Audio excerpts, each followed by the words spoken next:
na Band News FM, eleições 2020. São 9h46. A Band News FM dá sequência à série de entrevistas com pré-candidatos à Prefeitura de São Paulo. Nosso convidado hoje é o ex-ministro do Esporte, deputado federal Orlando Silva, pré-candidato à Prefeitura de São Paulo pelo PCdoB. Bom dia, candidato. Bom dia, Sheila. Bom dia, Ivan. Bom dia, ouvintes da Rádio Band News. Deputado, hoje, dia 8, é exatamente o dia em que, aliás, a gente já vem noticiando isso desde cedinho, né, em que as escolas no estado de São Paulo têm autorização para retomada aqui de atividades presenciais. Não a totalidade dessas atividades, e até porque isso fica a cargo de cada pai decidir ou não mandar os seus filhos de volta, mas enfim, atividades de reforço, de recuperação. Aqui na capital, a prefeitura decidiu não autorizar a volta às aulas presenciais. O senhor concorda com essa medida? O senhor, caso estivesse à frente da prefeitura, adotaria medida parecida? E o que o senhor pretende fazer em 2021, caso seja eleito, para recuperar tantos meses perdidos de presença das crianças e adolescentes nas salas de aula? Olha, eu considero errado o poder público terceirizar para que os pais decidam se uma criança deve ou não voltar para a aula durante uma pandemia. Eu sou contra o retorno às aulas enquanto não houver vacina, para garantir a saúde das crianças, dos professores, dos profissionais de educação e das suas famílias. Todo mundo tem uma pessoa idosa em casa. Portanto, é um perigo para os idosos, um perigo para as crianças e para os profissionais de educação. Aliás, essa hesitação do governo, volta, não volta, volta, não volta, esse sinal contraditório do governo estadual com o governo municipal ajuda a gerar insegurança e até mesmo a reduzir o distanciamento social, como eu vi agora há pouco na matéria que vocês fizeram do final de semana nas praias. Se não há um sinal claro indicado pelo governo, a população é que vai decidir, está errado. No que diz respeito à política pública, é errado a volta às aulas, é errado voltar ao funcionamento de escolas pelo risco que significa para as crianças, para os profissionais de educação e para as famílias. Bom, em relação a 2021, como recuperar esses meses perdidos? Porque durante a pandemia ficou muito evidente, inclusive, a diferença de acesso à internet, de acesso a esses conteúdos, daqueles estudantes da rede privada em relação aos estudantes da rede pública de ensino. E essa diferença, num momento como esse, acaba se acentuando. Como é que se faz, ou como o senhor pretende fazer, e que planos o senhor tem para tornar essa situação um pouco menos desigual? A sua análise é precisa, Sheila. A pandemia expôs um grau de desigualdade dramático entre os diversos níveis sociais da nossa sociedade. Isso se aplica em São Paulo, isso se aplica ao acesso à educação, ao acesso a conteúdos. O método utilizado pela prefeitura é gravar aulas. Eu sou casado com uma professora. Eu vejo o esforço que ela faz para preparar as aulas, para publicar as aulas. É uma dedicação enorme que os professores têm tido para tentar permitir que as crianças acessem conteúdos. Mas eu vejo também que poucas acessam conteúdo e o retorno é muito baixo por parte dos estudantes. Nós temos que repensar o ano que vem. Nós temos que pensar, inclusive, na hipótese de ampliar o número de dias letivos.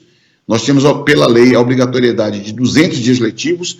Talvez pensarmos em ter um calendário mais ampliado, rever os conteúdos, rever mesmo o número de horas aula. Teremos que repensar todo ano, levando em conta que será necessário condições extraordinárias para recuperar o que foi o prejuízo letivo das crianças no ano 2020. Mas o ano letivo nós podemos recuperar. O que nós não podemos recuperar são as vidas que foram perdidas. Então, eu acredito que é necessário repensar o ano, reprogramar o ano, admitindo ampliar o número de dias letivos, e a prefeitura terá que fazer um esforço concentrado para garantir a conexão, a inclusão digital das populações.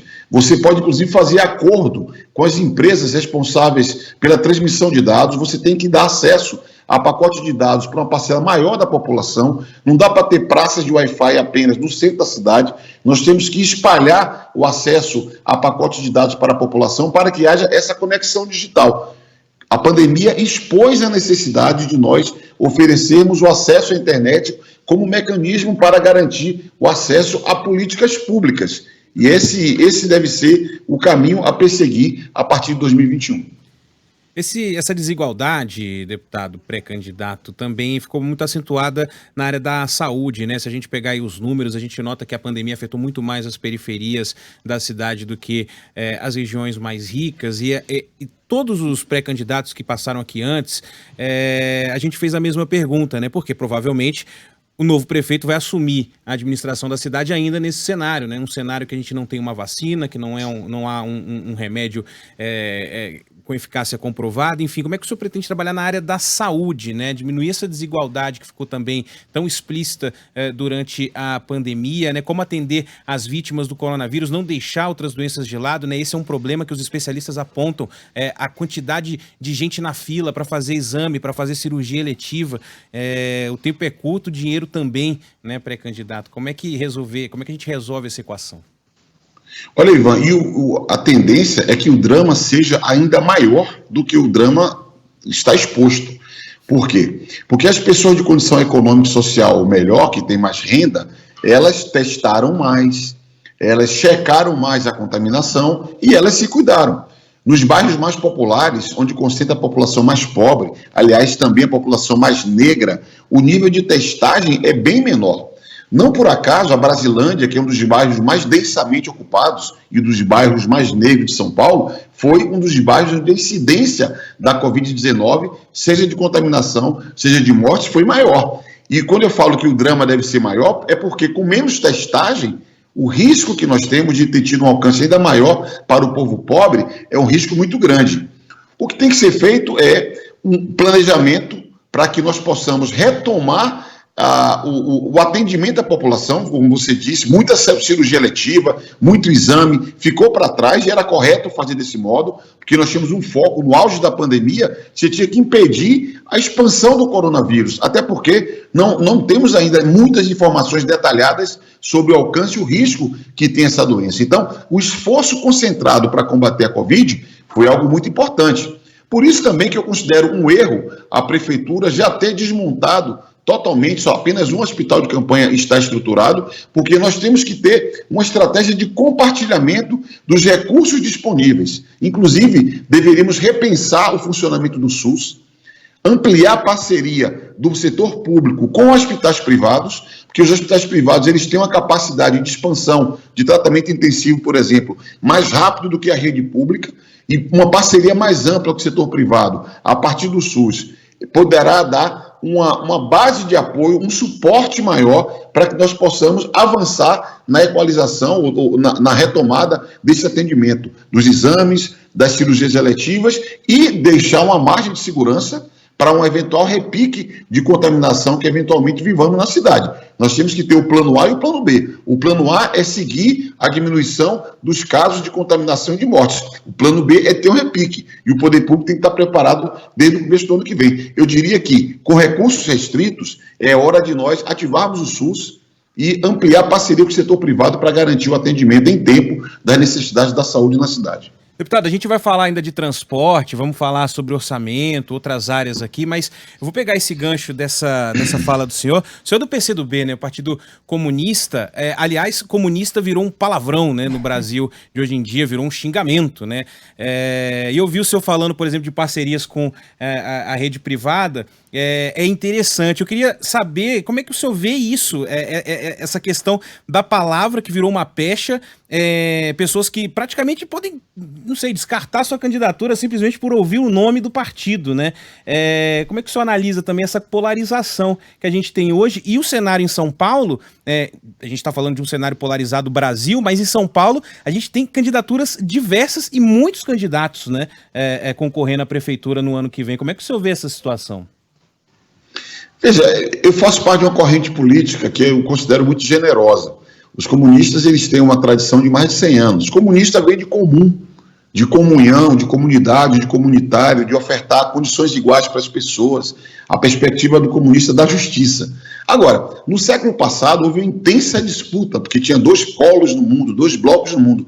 Isso que a gente vive no Brasil hoje, essa polarização que a gente vive no Brasil hoje, que é tudo sim ou não, preto ou branco, no mundo foi no século passado, era capitalismo e comunismo. E como aqui no Brasil era o capitalismo mais forte, ficou essa pecha. esses ataques. Então, é muito comum as pessoas não saberem do que se trata, mas já não gostar. É aquela história, não vi, mas não gostei. É assim que é. Mas eu acredito que o importante é você valorizar os conceitos, os princípios, as ideias de justiça, liberdade, democracia, que é aquilo que eu acredito. E nos apresentando, inclusive por isso nós temos uma candidatura, para que as pessoas percebam quais são os nossos objetivos. O que é que a gente quer? A gente quer melhorar a vida de quem mais precisa. A gente quer melhorar a vida do povo trabalhador, porque quem constrói a riqueza de São Paulo é o povo trabalhador. E é nisso que eu acredito. Um projeto popular, focado na periferia, para melhorar a vida do povo trabalhador. Alguns falam, tem muitas candidaturas. Eu falei, sim, tem, que bom, que na democracia você possa ter várias alternativas. E o Brasil vive um momento, Ivan, de mudança de ciclo político. O que é isso? Tem épocas em que nomes, partidos, personagens surgem e participam. Chegam e vão. A meu ver, teve uma época que começou com a redemocratização, com a indireta já, com a Constituinte, e que acabou em 2018 com a eleição do atual presidente. No novo ciclo, novas forças, novos grupos, novas ideias, e é por isso que eu defendo que o PCdoB tenha uma candidatura. Aí falo, mas a esquerda está dividida. Falo, não tem novidade. Veja, na eleição de 2018, que é a última, o PSB, que tem candidato agora, teve. O PSOL, que tem candidato agora, teve. O PT, que tem candidato agora, teve. O PDT, que não tem agora, teve. O PCdoB, que não teve, tem agora. Então não muda nada. É a mesma quantidade de candidaturas de 2018, provavelmente 2016, 2014. Eu acredito que é o PCdoB ter lançado o candidato que tem chamado tanta atenção. Hoje o Jornal de São Paulo falou que o PT está isolado porque o PCdoB lançou a candidatura. Tem nada a ver. O PT está no caminho deles, o PCdoB está no caminho deles e a esquerda está apresentando alternativas, assim como a direita, os conservadores também apresentam. São projetos legítimos que devem ser apresentados à sociedade e democraticamente decididos no voto. Quero só voltar aqui a uma questão, candidato. Falar em iniciativa público-privada, em geral, ou historicamente, foi bandeira bandeira liberal, na verdade, não exatamente dos comunistas. Mas, enfim, queria ouvi-lo também um pouco mais sobre isso. Mas, de todo modo, pegando um gancho nessa resposta a respeito de candidaturas de esquerda e o fato, pelo menos na história recente, é a primeira vez, né, que o PCdoB lança uma candidatura própria aqui na cidade de São Paulo, sem integrar uma chapa com o PT. O que aconteceu para essa parceria com os petistas acabar? O senhor, inclusive, foi ministro do presidente Lula, da presidente Dilma Rousseff. O que aconteceu para o amor acabar? Primeiro, sobre as parcerias público-privadas. O maior país do mundo, a maior economia do mundo, a que mais cresce há 3 décadas, é a China. A China. E a China, que é liderada, inclusive, pelo Partido Comunista.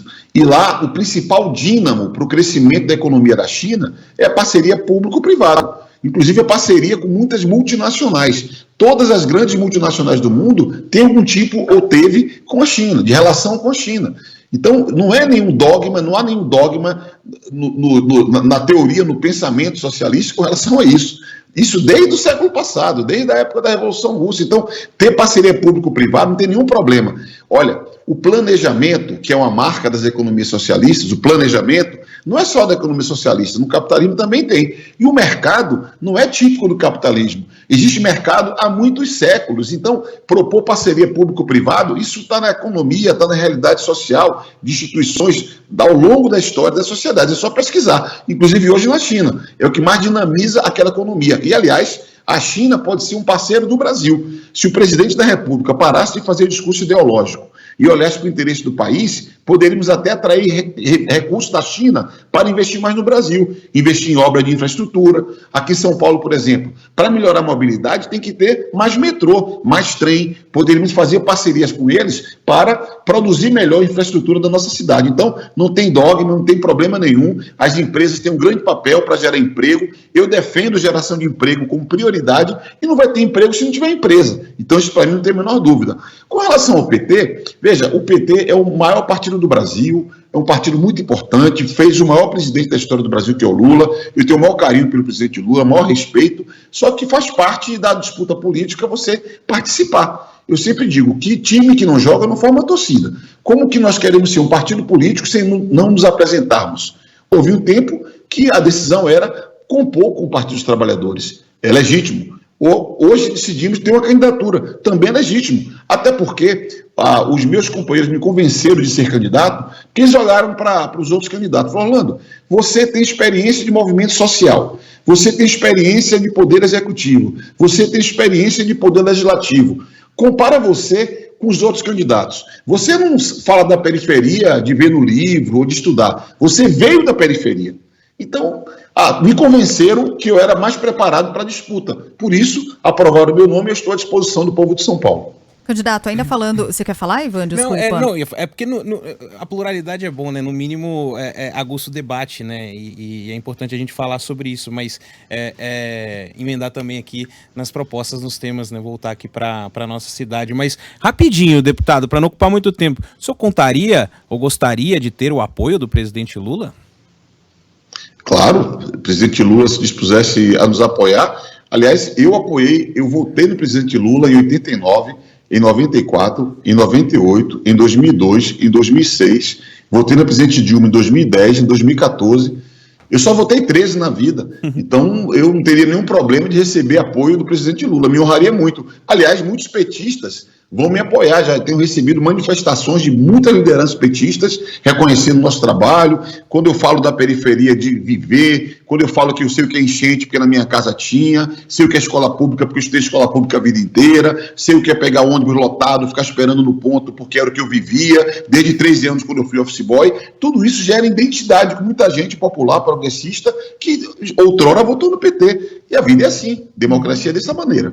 Pré-candidato, já que o senhor falou aí sobre essas candidaturas da esquerda, do PT, inclusive, o pré-candidato pelo PT, Gilmar Tato, esteve aqui também, já participou da nossa roda de entrevistas. E ele defendeu, por exemplo, para a área dos transportes, o passe livre, ou seja, conseguir zerar o valor da passagem aqui no transporte em São Paulo. O senhor consegue prometer o mesmo? Qual a sua ideia central, o plano central? Até porque quando o senhor consegue prometer o mesmo, não estou nem entrando na questão da viabilidade de prometer algo assim, mas qual é o seu plano central, o que seria prioridade nos planos aqui de mobilidade para São Paulo? Veja, o primeiro problema de São Paulo é que você tem que aumentar o transporte de alta capacidade. Aumentar o transporte de alta capacidade. Quando eu falo de trem, de metrô, é porque quem mora na periferia, que precisa de fluxo para chegar mais rápido, para diminuir o tempo das corridas, você pode... Esse mecanismo de transporte rodoviário de ônibus, por mais que se faça corredor, e nós vamos fazer corredores, por mais que você integre com os bairros nos terminais, nós podemos continuar fazendo tudo isso, é mais do mesmo. Eu diria para você que nós temos que colocar metrô e trem, transporte de alta capacidade na cidade inteira. Aí você pode perguntar, mas isso demora. Claro que demora, mas tem que começar. A cidade do México começou a produzir metrô no mesmo tempo que São Paulo. A cidade do México tem 4 vezes mais metrô do que a cidade de São Paulo, porque aqui anda muito devagar. E a prefeitura, como falei, pode fazer captação internacional, por exemplo, para estimular a ampliação do transporte de alta capacidade. Eu estou falando de uma medida estrutural, que impacta na vida das pessoas. Quem mora perto de metrô e quem não mora perto de metrô sabe que as dificuldades são completamente diferentes. Ponto. Tarifa zero. É uma luta que faz todo sentido. Nós temos que conseguir viabilizar o subsídio para ter tarifa zero. Eu apoio a ideia de tarifa zero. Já podemos começar no dia 1º de janeiro, 1º de janeiro de 2021. Um decreto do prefeito pode instituir tarifa zero para desempregado, que é uma lei municipal aprovada por um vereador nosso, Vital Nolasco, que até hoje nunca foi regulamentado. Então, a partir de 1º de janeiro, vamos colocar tarifa zero para quem está desempregado, para que ele possa procurar emprego, e vamos estruturar a partir de uma auditoria no subsídio do transporte. Não é razoável que quase metade do custo do sistema seja subsídio para o transporte, e só aumenta. Até na pandemia está aumentando o subsídio. Fazer um modelo em que nós possamos garantir a tarifa zero num crescente. Em janeiro já vai ser para desempregado, nós temos que ampliar para estudantes e viabilizar, porque é uma medida importante. É correto defender tarifa zero, o passe livre, porque você democratiza o acesso à cidade. É uma opção que a cidade vai fazer. Tem custo? Tem, mas vai ser uma opção. E eu alerto que já tem um subsídio hoje de 4 bilhões de reais do sistema público de transporte. Temos que ver esses números, se eles se justificam. Falando em números, deputado, o senhor tem experiência legislativa, já deve ter participado de muita discussão sobre orçamento, né, na sua vida. A gente tem hoje em São Paulo as diretrizes aprovadas, falta aí a sanção do prefeito Bruno Covas, mas muito provavelmente diretrizes que devem pautar pelo menos o primeiro ano, né, do novo prefeito, né? De todas as entrevistas que a gente fez aqui na Band News, um candidato falou que o orçamento seria problema, todos os outros pré-candidatos falaram que há dinheiro em caixa, que a prefeitura tem dinheiro para gastar e não gasta, está represando esses recursos. Que visão o senhor tem sobre o orçamento da cidade e o que pode ser feito num eventual primeiro ano de gestão, sendo que essas diretrizes terão sido, no caso de não haver a reeleição do Bruno Covas, né, definidas pela administração do PSDB? Primeiro que quem decide as diretrizes orçamentárias é a Câmara de Vereadores. O prefeito apresenta, mas quem votou foi a Câmara de Vereadores. Isso é legítimo. Temos que respeitar a institucionalidade, né? Assim como o prefeito eleito tem que apresentar o seu plano de metas, tem que submeter à Câmara de Vereadores e, a partir daí, ordenar a administração. Então, para mim, é natural que o prefeito atual apresente a sua proposta de diretriz orçamentária. Orçamento é sempre problema e solução, é evidente, né? No ano que vem, por óbvio, haverá uma queda na arrecadação. Assim como nós tivemos um incremento projetado para o orçamento de 2020, há uma redução óbvia do orçamento de 2021 em função da Covid-19.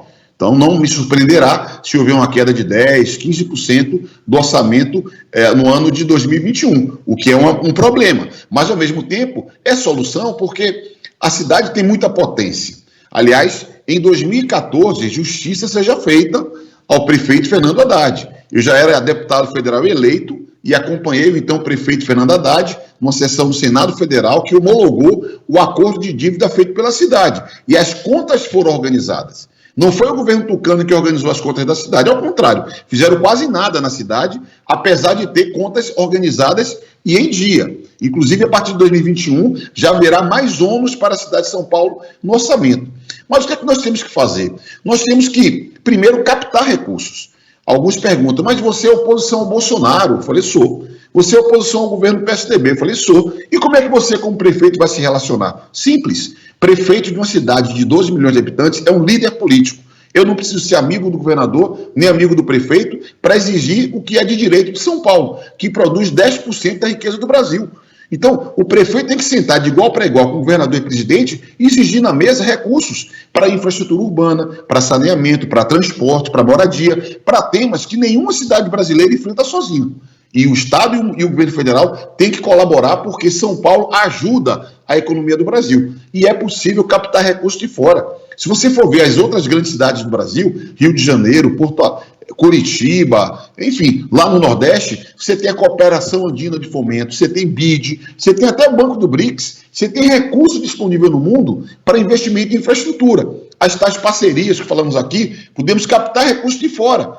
Tem que ter iniciativa do poder, porque eu acho que nós temos que expandir o orçamento, ter espaço fiscal para retomar obras públicas e incentivar, sobretudo, emprego, que vai ser um desafio central. Emprego e renda vai ser o principal problema de São Paulo em 2021. Pré-candidato, para encerrarmos aqui, o senhor teme que o histórico como ministro do esporte ali em 2011, quando a relação do senhor dentro do governo foi se deteriorando para permanecer à frente do Ministério do Esporte, né? O senhor teme que esse histórico, que inclusive resultou em... O senhor foi alvo de denúncias de envolvimento em desvio de verba pública, o senhor teme que isso atrapalhe a sua candidatura? De jeito nenhum, ao contrário. Sempre que eu tenho oportunidade de me defender, eu agradeço demais. Em 2011 foi feita uma grande armação. Armaram uma denúncia que era fake, era falsa, tanto que 10 anos depois, praticamente, eu sequer fui convidado para prestar um único depoimento. Um único depoimento. Por quê? Porque não há nada. Era uma denúncia vazia. Era o que chama hoje de fake news. Já era fake news há 10 anos atrás. Fizeram um grande escarcéu porque eu estava no papel central. Eu dirigia 2 grandes projetos do país, a Copa do Mundo e as Olimpíadas, grandes disputas, grandes interesses políticos por detrás disso. A projeção que eu teria, já tinha, poderia produzir uma liderança política de grande alcance, e é isso que explica aquela armação. Tanto que era falso que simplesmente nada foi comprovado, nem depoimento eu fiz, porque era uma vergonha o que aconteceu naquele ano. Então, para mim, cada debate que aparece, como nesse momento aqui, é uma oportunidade de eu denunciar essa armação e me defender. Vai ser uma forma de eu fortalecer a minha imagem. Pré-candidato pelo PCdoB, a gente está falando pré-candidato, mas o registro de candidatura já foi feito, né, candidato? O registro não, a candidatura ela foi homologada no último sábado, mas o registro está em curso e a candidatura plena vai ser a partir do dia 16, que de fato todos estarão livres para pedir voto amplamente. Eu queria até registrar, me permita, Sheila, agradecer à Band News, porque com distanciamento social, espaços como esse serão muito importantes para conversar com a população. Então eu sei que a Band News tem ouvido todo mundo, Ivan, e eu agradeço muito a oportunidade de conversar com a população paulistana. Nós agradecemos aqui a entrevista. Pré-candidato à Prefeitura de São Paulo pelo PCdoB, Orlando Silva, obrigada e um bom dia. Bom dia, Ivan, bom dia, Sheila, bom dia aos amigos da Band News. Agora são 10h11. A gente volta já já.